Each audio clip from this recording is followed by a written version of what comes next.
नमस्कार दोस्तों, स्वागत है आपके अपने YouTube चैनल सक्सेस मंत्रा भाई दीपक राय। मैं ऋतिक सवानी आज एक बार फिर से उपस्थित हूँ आप सभी के बीच यूपी त्रिपल राजस्व लेखपाल की मैथ लेकर। जैसा कि आप सभी लोग जानते हैं, मैं रेगुलर आपको प्रैक्टिस सेट को सॉल्व करा रहा हूँ और आप उस प्रैक्टिस सेट को देख भी रहे हैं। अगर अभी तक आपने उस प्रैक्टिस सेट को नहीं देखा है तो प्लीज़ जाके पिछले सभी प्रैक्टिस सेटों को देख लीजिए, जिससे कि लेखपाल के आगामी एग्जाम में जो भी क्वेश्चन फंसने वाले हैं उनसे आप वंचित न रह जाएं। उन क्वेश्चनों को आप देख लें और उन्हें प्रॉपर सॉल्व करके अपनी प्रैक्टिस को मजबूत बनाते रहें। जिन मेरे दोस्त भाई का 90 परसेंटाइल से ऊपर, वो अपने आप को अभी से ही लेखपाल न समझें। लेखपाल एग्जाम में बैठने से पहले आपको लेखपाल एग्जाम की पूरी तरीके से तैयारी करनी पड़ेगी। जिस हिसाब से सोशल मीडिया प्लेटफॉर्म पे इस समय फैल रहा है कि 90 परसेंटाइल से ऊपर वाले पढ़ाई लिखाई छोड़ के मस्त हो गए कि चलो अब हमारा तो पहले वहाँ पे कट ऑफ में हम आ ही जाएंगे और आ जाएंगे, पेपर हम निकाल ही लेंगे, कंपटीशन कम हो जाएगा। इस बात पे आप न रहिए। हमारा यूपी त्रिपल आयोग बहुत कुछ दिमाग में अपने घुमाए फिरा रहा है। 60-70% ऊपर वालों को भी चांस देने के पूरे 90% चांस है कि वो ऊपर वालों को बुला लेगा 60-70 के। तो उस समय आपका कंपटीशन लेवल बहुत ज़्यादा बढ़ जाएगा। उस बीच आपको पढ़ाई में समय कम मिलेगा। अब आपके पास ले दे के 1 महीना कुछ दिनों का समय बचा है, कुल 49-50 दिन मान चलिए, इतना टाइम आपके पास बचा है। इसी टाइम में आपको पूरे एग्जाम के सिलेबस को कवर करना है, जो कि एक हिसाब से मुश्किल हो जाएगा अगर आप रेगुलर पढ़ाई नहीं करेंगे। और जो मेरे दोस्तों का 60-70 परसेंटाइल है, मैं उनसे कहना चाहता हूँ कि आप मन में निराशा अपने मत रखिए कि हम पास होंगे कि नहीं होंगे, पढ़ें कि ना पढ़ें, कट ऑफ में आएंगे कि नहीं आएंगे। ये सब छोड़ के आप पढ़ाई पे एकदम लग जाइए। मैं जहाँ तक आशा करता हूँ कि आपको भी बुलाया जाएगा एग्जाम में, और अगर आपको बुलाया जाएगा तो आपके पास समय कम है, ये बात आप भी जान रहे हैं। तो पढ़ाई को एकदम एकदम टाइट रख दीजिए। किसी प्रकार की समस्या नहीं है, हमारा चैनल आपको सब कुछ प्रॉपर दे रहा है। आपको यहाँ से नहीं समझ में आ रहा है, जिस चैनल से आपको समझ में आ रहा है, क्योंकि बहुत से लेखपाल पढ़ाने वाले चैनल चल रहे हैं, आपको जहाँ पे समझ में आ रहा है, जितना समझ में आ रहा है, आप वहाँ से पढ़िए। लेकिन आप पढ़ते रहिए, क्योंकि आपको अपना भविष्य बनाना है। महंगाई का जमाना आप देख रहे हैं, घर में एक सरकारी नौकरी होना बहुत जरूरी है। और अगर आप अपने घर में सरकारी नौकरी पा जाते तो समझ लीजिए आपके घर की तो 70% समस्याएं यूं ही खत्म हो जाएगी। तो बस बहुत सी उम्मीदें लगी होंगी आपके घर वालों से आपसे। तो बस आप पढ़िए, एकदम अच्छी से एक नौकरी पा जाइए और कुछ नहीं चाहिए जिंदगी में। आप लोगों ने इतनी मेहनत की, पेट का पेपर दिया, उसके बाद ये साल भर इंतजार किया, कितने दिन तक सोशल मीडिया में पोस्ट की कि भाई लेखपाल की भर्ती लाओ, लेखपाल की भर्ती लाओ। भर्ती आ गई तो आप लोग को अभी कार्य बनता है, जिम्मेदारी बनती है कि आप लोग पढ़ाई को शुरू करते हैं। और चलिए, अगर आपको मेरी वीडियो पसंद आती है तो प्लीज़ इसे ज़्यादा से ज़्यादा शेयर किया कीजिए, थोड़ी सी लाइक कमेंट कर दिया कीजिए। हमें भी अच्छा लगता है देखने में कि चलो हम पढ़ा रहे हैं तो कुछ लोगों को पसंद आ रहा है। कल 2-4 फालतू कमेंट आ गए थे, तो 2-4 फालतू कमेंट करने वालों से मेरा विनम्र निवेदन है कि भैया आप लोगों को अगर नहीं पसंद आता है तो प्लीज ना देखा करिए, लेकिन ऐसे गलत कमेंट मत किया करिए। आइए देखते हैं आज की प्रैक्टिस में हमारे किस टाइप के क्वेश्चन है। देखिए स्क्रीन पे आपको पहले पहला क्वेश्चन दिख रहा होगा। एक पाई चार्ट आपको दिख ही रहा है, इसमें कुछ फलों के उसको दर्शाया गया है, ठीक है ना, कि कौन सा फल क्या कितने डिग्री का है। ठीक है, अच्छा देखिए इसमें चेरी को दर्शाने वाला कोण ही हमसे पूछ लिया पहले ही। आप देखिए क्वेश्चन बोल क्या रहा है, चेरी को दर्शाने वाले केंद्र का कोण कितना है। मैंने आपको जब पाई चार्ट का पहला क्वेश्चन आया था हमारे प्रैक्टिस सेट में, तभी आपको मैंने बता रखा था कि जब इसके आंकड़े जो होते हैं अगर वह अंश में दर्शाया हो, डिग्री में दर्शाया हो, तो हमेशा इनका योग कितना होता है, 360 डिग्री के बराबर होता है। और अगर आपको ये जो आंकड़ा है परसेंटेज में दर्शाता है तो इनका योग हमेशा 100 के बराबर होता है। ठीक है, यहाँ आप लोग देख रहे हैं कि आपको ये आंकड़ा किस पे दर्शाया गया है, डिग्री में दर्शाया गया है। तो आप इन्हें थोड़ा सा जोड़ लीजिए, 14, 14 9 कितना होता है, 23, 23 7 30, यानी 300 हो गया। तो और 360 माइनस 300 कितना होगा। आप लोग के मन में अभी तक जवाब आ गया होगा 60 डिग्री। 60 डिग्री आप मन में चिल्ला रहे होंगे, तो देखिए इसका आंसर हमारा क्या हो जाएगा, 60 डिग्री। चेरी को दर्शाने वाले केंद्र के कोण का क्या है नाम, वे केंद्र का कोण कितना है, 60 डिग्री का है। चलिए देखिए इसी फिगर यही रहेगा हमारा, ठीक है ना।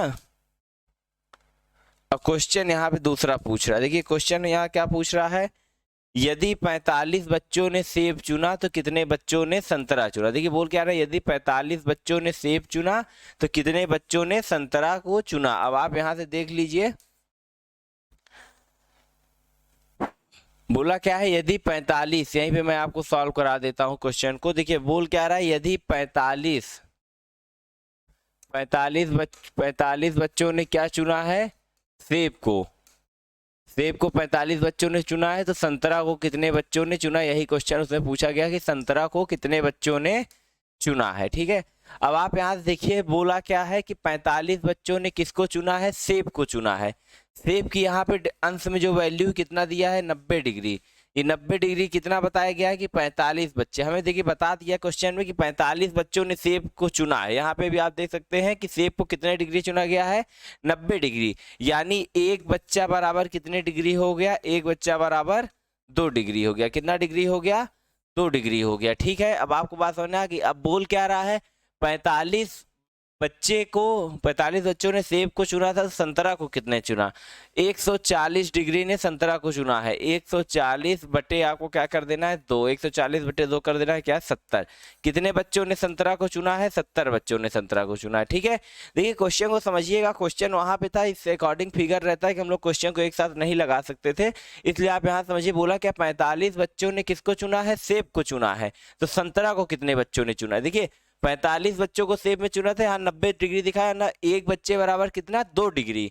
तो संतरा में अगर 140 है तो 140 बटे 2 कर देंगे 70 बच्चे। अब देखिए आप यहाँ पे आइए,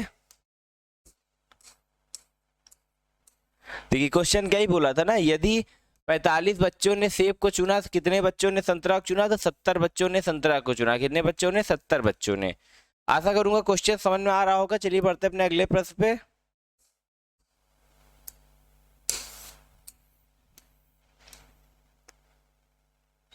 देखिए उसी पाई चार्ट का ये एक तीसरा क्वेश्चन है। देखिए बोल क्या रहा है, यदि 45 बच्चों ने सर्वाधिक केला चुना तो समूह में कुल कितने बच्चे थे। देखिए बोला क्या है, 45 बच्चों ने केला को चुना है। ठीक है, आप यहां समझिएगा। देखिए बोला क्या है, 45 बच्चों ने किसको चुना है, केला को चुना है, 35 बच्चों ने। देखिए यहाँ पे क्या बताया है कि 35 बच्चों ने क्या चुना है, केला को चुना है। 35 बच्चों ने किसको चुना है, 35 बच्चों ने केला को चुना है। किसको, केला को। तो बोल रहा है समूह में कुल कितने बच्चे थे। देखिए केला की जो हमारी डिग्री वाली वैल्यू है कितनी है, 70 है। इसका मतलब फिर आप यहाँ से एक छोटी सी बात समझ गए कि एक बच्चे बराबर कितना, 2 डिग्री। कितना डिग्री, 2 डिग्री। तो 360 इनका योग होता है, कुल का योग कितना होता है, 360 डिग्री होता है। तो 360 बटे 2, तो समूह में कुल कितने बच्चे थे, समूह में कुल 180 बच्चे थे। बात को समझे, बोला क्या था, अगर 35 बच्चों ने केला को चुना, केला को कितना चुना है, 35 बच्चों ने, तो 70 डिग्री दिखा रहा था, तो कुल 360 बटे 2 कर देंगे, हमारा आंसर आ जाएगा। कुल समूह में कितने बच्चे थे, समूह में 180 बच्चे थे। ये क्वेश्चन आगे पीछे आपको थोड़ा समझने में दिक्कत हो रही है, उसके लिए मैं क्षमा चाहता हूँ, लेकिन आप समझने की कोशिश करिए। क्वेश्चन बहुत ही आसान होता है, बस इसके एक बार फॉर्मूले, एक बार ट्रिक को अगर आप समझ गए तो बस आप इसके कॉन्सेप्ट को समझिए, और अगर आप उसको समझ गए तो इसको बड़ी आसानी से आप सॉल्व कर ले जाएंगे। चलिए बढ़ते अपने अगले प्रश्न पे।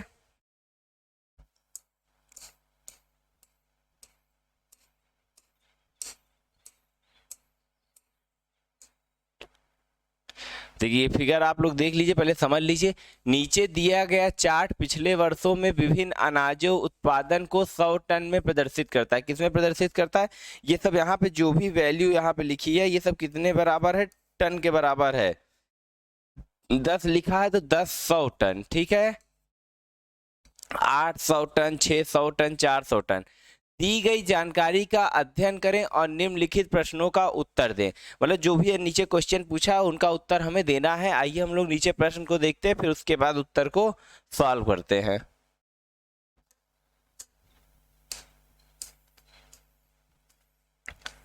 देखिए यहाँ आप देखिए, बोलिए बोल क्या रहा है, दो विभिन्न वर्षों में कौन सी फसलों का उत्पादन एक समान मात्रा में हुआ। कोई अलग अलग वर्ष को हमें देखना है और देख के बताना है कि किस वर्ष में कौन सी फसल का उत्पादन एक समान मात्रा में हुआ। कौन से अलग अलग वर्ष में फसल का उत्पादन मतलब एकदम समान मात्रा में हुआ था। आइए यहाँ से आप देख के बताइए हमें कि किस में समान मात्रा में हुआ था। देखिए जब आप इसे देखेंगे तो बखूबी आप यहाँ ये समझेंगे कि वर्ष 2007 में, देखिए यहाँ पे पहले 2004 में हम लोग ध्यान पूर्वक देते हैं। देखिए 2004 में एक मिनट, ये वाला जो पहले लाइन आप समझ लीजिए कि ये चावल का है। पहला वाला किसका है, चावल का है। दूसरा वाला किसका है, मक्का का है। तीसरा वाला किसका है, ज्वार का है। ये छोटी सी बात आप समझ लीजिएगा। 2004 में देखिए जितना चावल हुआ था 2005 में उतना ही क्या हुआ है, मक्का हुआ है। देखिए दो विभिन्न वर्षों में जितना चावल हुआ था उतना ही क्या हुआ है, मक्का हुआ है। तो इसका सही उत्तर हमारा क्या हो जाएगा, मक्का हो जाएगा। इसका सही उत्तर हमारा क्या हो जाएगा, चावल और मक्का। देखिए ऑप्शन नंबर सी में हमारे दिया हुआ है चावल और मक्का, ठीक है। चलिए देखिए ऐसे वाले क्वेश्चन आप लोगों को कम समझ में आ रहे होंगे जिसमें एक फिगर के साथ एक क्वेश्चन है, पहले उन क्वेश्चनों को आपको सॉल्व करा दे रहा हूँ जिससे कि आपको पढ़ने में भी मजा आए और हमको पढ़ाने में भी मजा आए।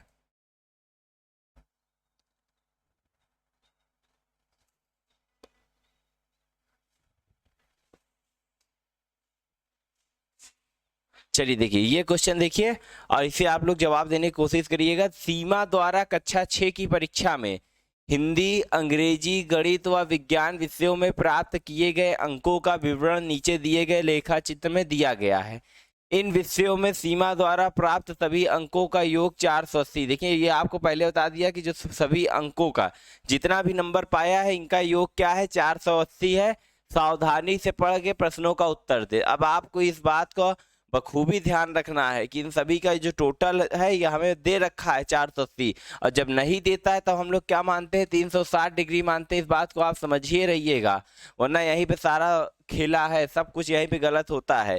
ठीक है, आगे बोल क्या रहे, सीमा ने गणित में कितने अंक प्राप्त किए। सीमा ने गणित में कितने अंक प्राप्त किए, तो सीमा ने गणित में 93 डिग्री प्राप्त किया। कितने डिग्री प्राप्त किया, 93 डिग्री। देखिए इस क्वेश्चन को आप ऐसे सॉल्व करिए, सीमा ने अंक कितना प्राप्त किया, 93 डिग्री। इनका कुल योग कितना होता है, 360 डिग्री होता है। किसमें से पाए हैं, 480 में से। कितने पाए हैं, 480 में से। एक जीरो से एक जीरो कट गया, 12 तिहाई 36, 12 चौक 48, ये भी कट जाएगा, 3 एकम 3, ये 31 बार जाएगा। यहाँ पे 31 गुणे अगर आप 4 करेंगे, 4 एकम 4, 4 तिहाई 12, 124 नंबर। गणित में कुल कितने नंबर पाए हैं, 124 नंबर हमारी सीमा जी गणित में पाई हैं। क्वेश्चन को फिर से समझिएगा। देखिए 480 नंबर कुल का योग था। देखिए यही यहाँ पे सबसे मेन बात हमारी यही होती है कि कुल का योग कितना था, 480 नंबर। तो वहां से उस 480 को आप यहाँ रखेंगे, सॉल्व इसको 360 के मुकाबले ही करेंगे। 360 का यूज हम लोग करते क्यों है, डिग्री को हटा के नॉर्मल वैल्यू में संख्या को लाने के लिए। यहाँ पे सोल्यूशन के लिए अगर मांगता तब 360 करते, लेकिन यहाँ पे योग बता दिया था 480, ये बात अपनी अलग थी। हमको डिग्री में जो वैल्यू दिया उसको नॉर्मल वैल्यू में चेंज करना, एक नेचुरल नंबर, एक नॉर्मल प्राकृतिक संख्या बनाने के लिए 360 से भाग देके उसको हटाते हैं। अगर ये परसेंटेज में दिया होता तो हम 100 से भाग देते और उसको नॉर्मल वैल्यू में चेंज करने की कोशिश करते। हमारा आंसर पूछा क्या था कि सीमा ने गणित में कितने अंक प्राप्त किए, सीमा ने गणित में 124 अंक प्राप्त किए। क्वेश्चन बहुत तरीके से बन सकता है। अगर इसी क्वेश्चन में आपको पूछ लेता कि सीमा ने हिंदी में कितने नंबर प्राप्त किए, क्या पूछ रही था, सीमा ने हिंदी में कितना नंबर प्राप्त किया, तो आप यहाँ 108 डिग्री रखते, बटे में आप 360 रखे और गुणे में आप क्या रखते, 480। ये कुल योग का रहता। देखिए ये कितना हो जाएगा, अगर इसको 120 से काटेंगे 3 बार जाएगा, ये कितनी बार जाएगा, 4 बार जाएगा। ठीक है, 3 एकम 3, 3 तिकाई 9, बचेगा कितना, 1 3 6 18, 36 इंटू 4 कितना हो गया, 36, 4 6 24 का 4 कैरी लगा 2, 4 तिहाई 12, 2 14। वो हिंदी में कुल कितने नंबर पाए हैं, 144 नंबर पाए। कितने नंबर, 144 नंबर। आप हमें कमेंट सेक्शन में बताइएगा कि वो इंग्लिश और विज्ञान में कितने नंबर पाए हैं। इंग्लिश का भी नंबर हमें कमेंट सेक्शन में आप बताइएगा, और विज्ञान में कितने नंबर पाए हैं उसे भी आप हमें कमेंट सेक्शन में बताइएगा। हम आपके कमेंट का बेसब्री से इंतजार करेंगे, देखते हैं कितने लोग सही जवाब हमें देते हैं। चलिए आइए और क्वेश्चनों को हम आपको सॉल्व कराते हैं।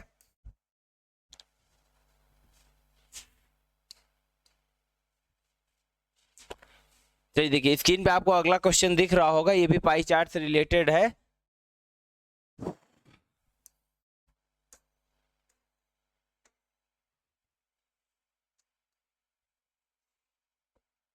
चलिए देखिए स्क्रीन पे आपको क्वेश्चन दिख रहा होगा। क्वेश्चन बोल क्या रहा है, निम्नलिखित पाई चार्ट वित्तीय वर्ष 2017-18 के दौरान खिलौने बनाने वाली कंपनी XYZ की बिक्री की जानकारी दिखाता है। देखिए ये जो हमारा पाई चार्ट है ये वर्ष 2017-18 में कंपनी XYZ द्वारा कितने खिलौने बेचे गए हैं उसका पूरा वो हमें लेखा जोखा बताता है कि कौन टाइप के खिलौने कितना बेचे गए। ठीक है, खिलौनों के बिक्री की से कुल राजस्व 38,72,000, जो कुल कमाई है कितनी है, 38,72,000। किस प्रकार के खिलौने ने कंपनी के लिए उच्चतम राजस्व हासिल किया, किस टाइप के खिलौने ने सबसे ज्यादा हासिल किया। तो भाई देखो इसको सॉल्व करने की आपको जरूरत ही नहीं है, आप इस फिगर को देख के बता सकते हो कि किसने ज्यादा हासिल किया। भाई देखिए जिसकी परसेंटेज वैल्यू ज्यादा होगी उसने सबसे ज्यादा हल किया। ठीक है ना। इसका आंसर हमारा क्या हो जाएगा, म्यूजिकल टॉय। क्या हो जाएगा, म्यूजिकल टॉय हो जाएगा।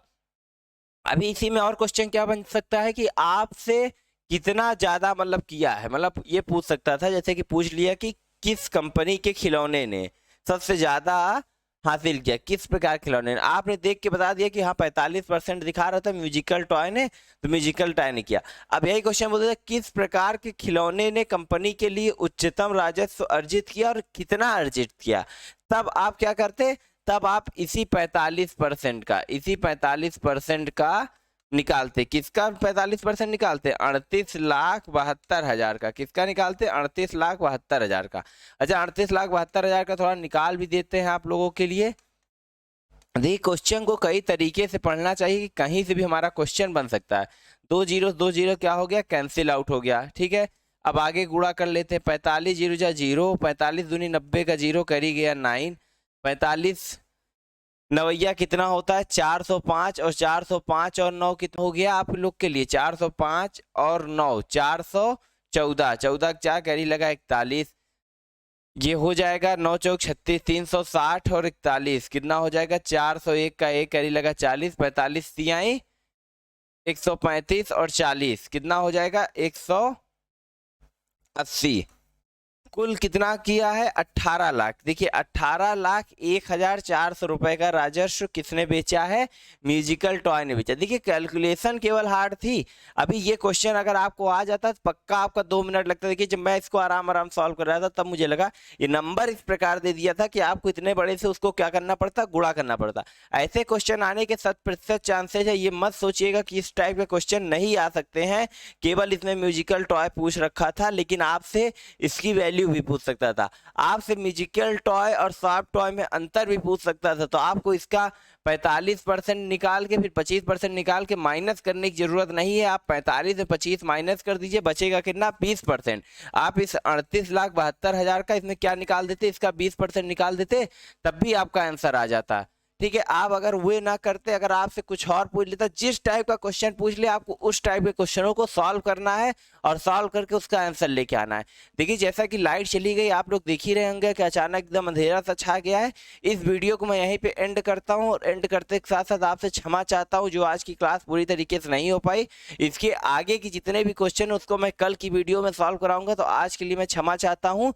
1 या 2 सेकंड में हमारा कंप्यूटर भी बंद हो जाएगा, और जब जैसे ये बंद हो उससे पहले मैं ये वीडियो बंद करना चाहता हूँ।